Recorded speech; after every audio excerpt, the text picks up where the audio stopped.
Hello everyone and welcome to this video. इस video के जरिए आज हम जानेंगे Meta ads funnel that actually work in 2026। 2025 Meta ads के लिए एक गेम चेंजिंग साल रहा है बिकॉज बहुत सारी चीज़ें उसमें बदली हैं।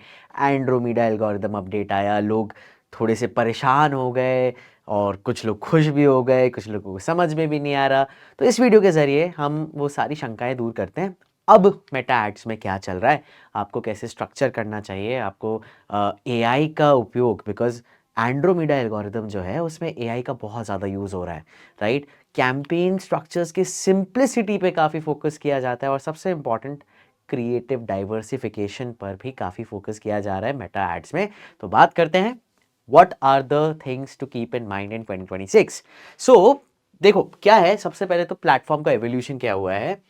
मेटा जो है वो इंटरेस्ट और क्रिएटिव ड्रिवन है, मतलब आपके एड्स लोगों को दिखाए जाते हैं उनके इंटरेस्ट के बेसिस पर, और क्या क्रिएटिव आप दिखा रहे हैं उस पर निर्भर करता है एड्स की परफॉर्मेंस। तो मेटा की जो एल्गोरिदम है वो डिस्कवरी बेस्ड प्लेटफॉर्म भी बन चुकी है, ठीक है। एल्गोरिदम आपको जो कंटेंट दिखता है, फॉर एग्जांपल आप जूते बहुत ज़्यादा ढूंढ रहे हैं या देख रहे हैं, आप देखते हैं कि सडनली फिर उस तरीके के प्रोडक्ट्स आपके इंटरेस्ट और बिहेवियर्स के बेसिस पर आपको उनके एड्स दिखने लग जाते हैं, राइट। तो आपका जो यूज़र है उसका इंटरेस्ट क्या है, उसका बिहेवियर क्या है, उसके बेसिस पर लोगों को एड्स नजर आएंगे, ठीक है। क्रिएटिव फर्स्ट अप्रोच बन चुकी है, यानी विजुअल एंड मैसेजिंग क्वालिटी, जो आप रील बना रहे हैं या जो आप कैरोसेल बना रहे हैं या जो आप स्टैटिक दिखा रहे हैं, वो कितना अच्छा है या कितना खराब है उस पर निर्भर करेगी आपकी performance more than any of the factor. अगर आपके क्रिएटिव कंपेलिंग है, थम स्टॉपिंग है, कंटेंट बहुत बढ़िया है and they are going to be able to let the user stop and look at your content, तो आपको बहुत बेहतर रीच एज वेल एज कम कॉस्ट में भी आपका काम हो जाएगा। एंड तीसरी चीज जो बदली है मेटा में वो है कि काफी एल्गोरिदम हैवी सिस्टम हो चुका है। एआई ड्रिवन मशीन लर्निंग, ये डेटा क्रंचिंग का एक तरीका है जो कि डिलीवरी को, एड की डिलीवरी को काफी ज्यादा गाइड करता है, ऑप्टिमाइज करता है ऑटोमेटिकली कि कहां पे आपके एड्स दिखाने चाहिए, इंस्टाग्राम पे, फीड पर, रील पर, स्टोरी पर। ये सब मशीन लर्निंग ड्रिवन एक्टिविटी हो रही है। टारगेटिंग, प्लेसमेंट्स, ऑडियंसेस, सब चीज रियल टाइम पे मेटा की एल्गोरिदम खुद, एआई एल्गोरिदम खुद ऑप्टिमाइज कर रही है एंड आपके एड्स को ज्यादा से ज्यादा लोगों तक डिलीवर कर रही है। तो अगर आपको अब मेटा एड्स में सक्सेस पानी है तो काफी ज्यादा इंपॉर्टेंट है कि एल्गोरिदम को हम क्वालिटी डेटा प्रोवाइड करें। और क्वालिटी डेटा कैसे प्रोवाइड होगा, अगर आप सही तरीके से एक फनल क्रिएट करेंगे, ठीक है, और सही तरीके से उस फनल को, जो आप मान लीजिए किसी लैंडिंग पेज पर ले जा रहे हैं या फिर किसी सीआरएम पे ले जा रहे हैं, तो वो डेटा कलेक्ट करके वापस से मेटा में ले जाना बहुत ज्यादा इंपॉर्टेंट है। इसीलिए कन्वर्जन्स एपीआई,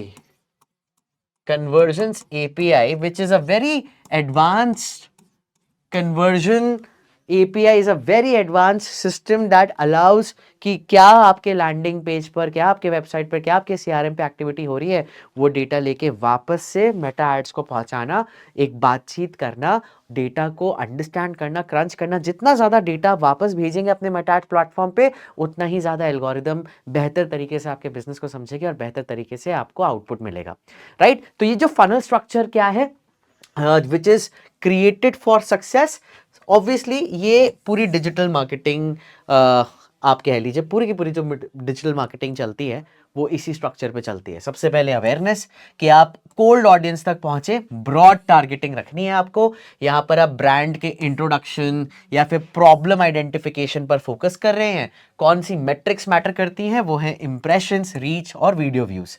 फिर आ जाता है कंसिडरेशन स्टेज, यहां पर आप वार्म ऑडियंस के साथ एंगेज करते हैं, उन्हें सोशल प्रूफ दिखाते हैं, बेनिफिट्स दिखाते हैं, ट्रस्ट क्रिएट करते हैं with the help of testimonials and case studies. और कौन से मेट्रिक आपको मेजर करनी है, engagement, clicks, landing page views, right. फिर आ जाता है कन्वर्जन स्टेज, तो जो लोग यहां पे इंटरेस्टेड हो जाते हैं, आप उनको दोबारा से क्लियर ऑफर और अर्जेंसी वाले एड्स दिखाते हैं। Let's say for example get two and buy, get two free for every 2 orders, इस तरीके से, या offer only valid for 24 hours. यहां पर आपको स्ट्रॉन्ग सीटीएस की जरूरत पड़ती है। और कौन से मेट्रिक्स आप मेजर करेंगे, convergence, return on ad spend, customer acquisition cost या कॉस्ट पर एक्विजिशन, ठीक है। और फिर आ जाता है रीटारगेटिंग। यहाँ पे आप अपने वेबसाइट विजिटर्स को री एंगेज करते हैं, पास्ट कस्टमर्स को दोबारा एड्स दिखाते हैं, राइट। जिन्होंने अपने कार्ट में आपके प्रोडक्ट्स डाले लेकिन खरीदा नहीं, आप उन्हें फिर से एड्स दिखाते हैं ताकि वो रिपीट परचेसेस बन जाए या फिर लोग दोबारा आके आपसे खरीदारी करें। यहाँ पे आप क्या मैट्रिक्स मेजर करते हैं? Return rate, life time value, customer life time value and frequency. तो ये स्ट्रक्चर जो है, ये जो फनल स्ट्रक्चर है, इसे हमें फॉलो करना होता है, राइट। अब क्रिएटिव सेगमेंटेशन स्ट्रैटेजी भी बहुत ज्यादा इंपॉर्टेंट हो चुकी है। मेटा में सबसे बड़ी मिस्टेक अगर आप कर सकते हैं तो वो है using the same creative across all audiences. मतलब अवेयरनेस में भी सेम क्रिएटिव कर दिया, कन्वर्जन स्टेज पे भी सेम क्रिएटिव कर दिया, कंसिडरेशन पे भी सेम क्रिएटिव कर दिया और आपको लगे कि आपको रिजल्ट आएंगे। बिल्कुल नहीं। फंडामेंटली अवेयरनेस स्टेज में आपको अलग मैसेजिंग चाहिए, हुक्स चाहिए, कॉल टू एक्शन चाहिए, राइट। कंसिडरेशन चीज में आपको अलग चीजें चाहिए, तो कंटेंट आपका डिफरेंट होना चाहिए। जैसे फॉर एग्जांपल अवेयरनेस आप कर रहे हैं तो कोल्ड ऑडियंस है, यानी उन लोगों को आप अपने आर्ट सिखा रहे हैं जिनको आपके बारे में पता ही नहीं है। तो यहां पे आपके जो कंटेंट होना चाहिए, क्रिएटिव होना चाहिए, वो प्रॉब्लम फोकस्ड मैसेजिंग होनी चाहिए, जिससे कि आप लोगों की अटेंशन पा पाए, राइट। ये चीज इंपॉर्टेंट है। तो focus on the pen points and desires, कि लोगों के क्या दर्द है, क्या पेन पॉइंट्स हैं, क्या उनके डिजायर्स हैं, वो आपको यहां इन क्रिएटिव्स में डालना चाहिए। यहां पर प्रोडक्ट पे ज्यादा फोकस नहीं करना है। प्रोडक्ट हैवी मैसेजिंग करेंगे तो लोग आपसे दूर भग जाएंगे। यहां पर आपको उन्हें लुभाना है अपनी ओर, उन्हें एक एस्पिरेशन दिखानी है, राइट। ब्रांड का इंट्रोडक्शन होना चाहिए। तो यहां वैल्यू पर फोकस है, फीचर्स पे नहीं। लेकिन जब हम वार्म ऑडियंस पे आ जाते हैं, यानी ये लोग वो हैं जो आपके बारे में आप जान गए, वो थोड़ा सा आपके साथ एंगेजमेंट भी करना स्टार्ट कर देते हैं, तो यहां पर आपको अपना एक सोशल प्रूफ देना है, यानी क्रेडिबिलिटी बिल्ड करनी है, ट्रस्ट बिल्ड करना है, राइट। आपको कंटेंट वैसा ही करना चाहिए, टेस्टिमोनियल्स दिखाना चाहिए, केस स्टडीज दिखाना चाहिए, डेमोन्स्ट्रेशंस दिखाना चाहिए। यहां पर जो आपके एड्स हो वो कस्टमर रिजल्ट्स डेमोन्स्ट्रेट करें, वो लोगों की कॉमन ऑब्जेक्शंस को एड्रेस करें, वो प्रोडक्ट को इन एक्शन दिखाएं। ये इंपॉर्टेंट हो जाता है। अब जब आप उनको और अच्छी तरीके से अपने प्रोडक्ट के बारे में बता देते हैं, तब वो लोग हॉट ऑडियंस बन जाते हैं। और हॉट ऑडियंस क्रिएटिव्स क्या होंगे? बहुत ही clear offers and urgency for high intent prospects. यहां क्लियर प्राइसिंग और ऑफर होनी चाहिए, लिमिटेड टाइम प्रमोशंस दिखाने चाहिए, और बहुत simple call to actions like buy now, download now, call us now. इस तरीके से आपको यहां इन क्रिएटिव्स पे फोकस करना है, right. I hope this is making sense to all of you guys.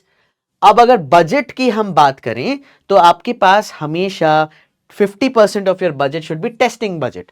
Half of your budget should go to continuous testing of new creatives, new audiences, new offers. इसके वजह से आप अपने कंटेंट को scale कर पाएंगे। सो बजट डिस्ट्रीब्यूशन भी बहुत ज्यादा इंपॉर्टेंट हो जाता है। हम 50% बजट हमेशा अपनी टेस्टिंग को देते हैं, more than half your budget. क्यों? बिकॉज हमें कंटिन्यूसली न्यू ऑडियंस को टेस्ट करना है, क्रिएटिव्स को टेस्ट करना है, ऑफर्स को टेस्ट करना है। जब आप स्केल करते हैं, अपने कैंपेन को बढ़ाते हैं, ज्यादा बजट निकालते हैं, तो आपकी ये स्केलिंग मशीन जो है वो वैलिडेट हो जाती है कि क्या चीज वर्क कर रही है, क्या चीज वर्क नहीं कर रही है, राइट। उसके बाद हमेशा आपके पास 30% स्केलिंग बजट होना चाहिए। यहाँ पर आपको जो कैंपेन्स अच्छा काम कर रहे हैं उसमें आप इन्वेस्ट करेंगे ताकि आपको एक प्रॉफिटेबल परफॉर्मेंस मिले, और धीमे धीमे ग्रेजुअली आपको स्केल करना है ताकि ऑडियंस की सैचुरेशन ना हो और साथ ही साथ आपको मैक्सिमाइज रुआस मिले। एंड आपके पास हमेशा 20% रीटारगेटिंग बजट होना चाहिए। जो आपकी हाई इंटेंट ऑडियंस है, आप जो आपके साथ या आपके ब्रांड के साथ जो कनेक्ट कर चुकी है, एंगेज कर रिपीट कनेक्ट कर चुकी है, एंगेज कर चुकी है, उनके पास हमेशा आपके एड्स दिखते रहने चाहिए। ये आपको हमेशा बहुत हाई रोआस लाके देते हैं, राइट। कौन से मेट्रिक्स हैं जो मैटर करते हैं? CTR, click through rate. ये आपकी क्रिएटिव की इफेक्टिवनेस और ऑडियंस की रेलेवेंस आपको बताता है कि क्या सही लोगों के पास आप पहुंचे और क्या उन्हें आपके क्रिएटिव्स पसंद आ रहे हैं। कॉस्ट पर एक्विजिशन, ये बहुत ही इंपॉर्टेंट एफिशिएंसी मेट्रिक है। आपको इससे ये पता लगता है कि कितने पैसे खर्च करके आपको एक कस्टमर आप अपने पास ला पा रहे हैं। आपको प्रॉफिटेबिलिटी यहीं से आप कैलकुलेट कर पाएंगे। फ्रीक्वेंसी का क्या मतलब है? कितनी दफा, how often people are seeing your creatives और योर एड्स। अगर फ्रीक्वेंसी 3 या 4 आपको नजर आती है तो ये ऑडियंस फटीग है, मतलब एक ही बंदे ने आपके ऐड को मल्टीपल टाइम्स देख लिया एंड अब आपके जो ऐड क्रिएटिव्स हैं वो वर्क नहीं करेंगे। आपका बजट हमेशा वेस्ट हो जाएगा। And then comes your LTV which is lifetime value of the customer. इसका मतलब यह है कि कितनी दफा लोग वापस आ रहे हैं आपके पास, कितने कस्टमर्स आपके पास रिटर्न कर रहे हैं। तो मेटा की जो पिक्सल ट्रैकिंग है वो रिटेंशन ऑप्टिमाइजेशन के लिए एनेबल्ड है, और जितने ज्यादा लोग वापस आएंगे उतने आपके ब्रांड को बेहतर पुश मिलेगा और कम पैसे में आप लोगों को एक्वायर कर पाएंगे। राइट कौन सी मिस्टेक्स आपको अवॉइड करनी है guys, this is also very important. Same creative everywhere ये नहीं करना है, याद रखिएगा। अगर आप आइडेंटिकल एड्स रन कर रहे हैं कोल्ड ऑडियंस में, वार्म ऑडियंस में, हॉट ऑडियंस में, तो कोई डिफरेंशिएशन ही नहीं है। हर कस्टमर को आप एक ही तरीके से ट्रीट कर रहे हैं। अब जो कस्टमर आपके पास आता है, कोई ज्यादा उसको अवेयरनेस है, किसी को नहीं है, कोई आपको पहले से जानता है, कोई आपको बिल्कुल नहीं जानता, तो सेम मैसेजिंग हर किसी के लिए काम नहीं करती। Right, so that is very important. अगर आप ये फनल लॉजिक को फॉलो नहीं करते हैं, आप जो लोग आपको जानते ही नहीं, जो आपकी कोल्ड ऑडियंस है, सीधा आप उन्हें लैंडिंग पेज पे भेज रहे हैं जहां पे वो खरीदारी करें, नहीं वर्क करेगा। राइट, या हॉट ऑडियंस को आप इररेलेवेंट स्टेजेस पे कुछ भी कंटेंट दिखा रहे हैं, नहीं वर्क करेगा। राइट, सो यूजर्स को एक प्रोग्रेशन के थ्रू जाना है, एक जर्नी के थ्रू जाना है, अवेयरनेस, फिर consideration, before they are ready to convert. तो जो बंदा अवेयरनेस स्टेज पे है उसको आप सीधा कन्वर्जन स्टेज पर ले जाएंगे तो इट विल नॉट वर्क, या जो बंदा कंसिडरेशन स्टेज पर है उसको आप सीधा कन्वर्जन पे ले जाते हैं, that will not work. Her stage की अपनी एक अहमियत है और हर स्टेज पर अपने सही तरीके के क्रिएटिव्स ऑडियंसेस को दिखाने हैं। राइट, और अगर आपका लैंडिंग पेज एक्सपीरियंस वीक है, मतलब आपने इतनी मेहनत करी, इस फनल स्ट्रक्चर बनाया, ऑडियंसेस को आप अपने लैंडिंग पेजेस पे ले भी जा रहे हैं, परफेक्ट एड्स बनाए, लेकिन अगर आपका लैंडिंग पेज एक्सपीरियंस खराब है, यानी स्लो लोड कर रहा है, वैल्यू क्लियर नहीं है, वहां पे कॉम्प्लिकेटेड चेकआउट एक्सपीरियंस है, तो फिर आपके सारे एड्स फेल। और ये बहुत कॉमनली क्रिएटेड मिस्टेक्स है, बड़े बड़े ब्रांड्स भी यहां पर चूक जाते हैं, तो आपको बहुत ध्यान देना है। राइट, सो मेटा एड्स फेल नहीं होते हैं। मेटा एड्स में अगर आपने सही तरीके से फनल नहीं लगाई, सिस्टम नहीं लगाई, एल्गोरिदम को नहीं समझा, तब आपके एड्स फेल करेंगे। एल्गोरिदम वर्क करता है, and what fails is your strategic thinking. तो अगर आप स्ट्रैटेजिकली नहीं सोच रहे हैं कि किस ऑडियंस को हमें वार्म रखनी है, किस ऑडियंस को कोल्ड में डालना है, किस ऑडियंस को हमें कन्वर्जन पे ले जाना है, वहां पे क्या क्रिएटिव्स दिखाने हैं, एंड देन ऑप्टिमाइज कैसे करना है, लॉजिकली स्केल कैसे करना है, अगर आप ये चीजें नहीं करते हैं, you are doomed for failure. Right, तो ब्रांड्स जो कि मेटा पे अभी सक्सेसफुली आगे बढ़ रहे हैं, वो ज्यादा स्पेंड नहीं करे, ऐसा नहीं कि वो बहुत पैसा स्पेंड करे, ऐसा नहीं है, but they are thinking more strategically. Right, they are thinking about how their campaigns work together, that is the importance. Campaign structure आसान हो गए हैं, लेकिन स्ट्रैटेजिक थिंकिंग और क्रिएटिव थिंकिंग बहुत ज्यादा बढ़ चुकी है। तो ये है आपकी इंप्लीमेंटेशन चेकलिस्ट। आप अपना करंट ऑडिट करें फनल का स्ट्रक्चर कि आप किस तरीके से आज चला रहे हैं, क्रिएटिव्स को सेगमेंट करें audience wise. Right, distinct creative approach होना चाहिए cold, warm and hot audience के लिए, कम से कम 3 वेरिएशन होने चाहिए हर सेगमेंट के एड्स के लिए भी। अगर आपका बजट स्ट्रक्चर नहीं है तो रीस्ट्रक्चर करिए, जैसे कहा 50% टेस्टिंग के लिए, 30% स्केलिंग के लिए, 20% रीटारगेटिंग के लिए। लैंडिंग पेज एक्सपीरियंस को ऑप्टिमाइज करें, एंड सही मेट्रिक्स सही समय पर आपको ट्रैक करना है। राइट, आप अवेयरनेस में अगर कन्वर्जन ट्रैक कर रहे हैं तो खराब है, अवेयरनेस में इंप्रेशंस और रीच देखनी है, कन्वर्जन्स में एंगेजमेंट देखना है, मैसेजिंग देखना है, तब जाके आपको सक्सेस मिलेगी। राइट गाइस, सो फनल बनाइए। आपका की टेक अवे होना चाहिए, सक्सेस तब मिलेगी जब आपका राइट मैसेज हो, राइट ऑडियंस के लिए, राइट टाइमिंग पर, और सही चीज को आप मेजर कर रहे हैं, then you will be getting good success in your Meta ads. See you in the next video.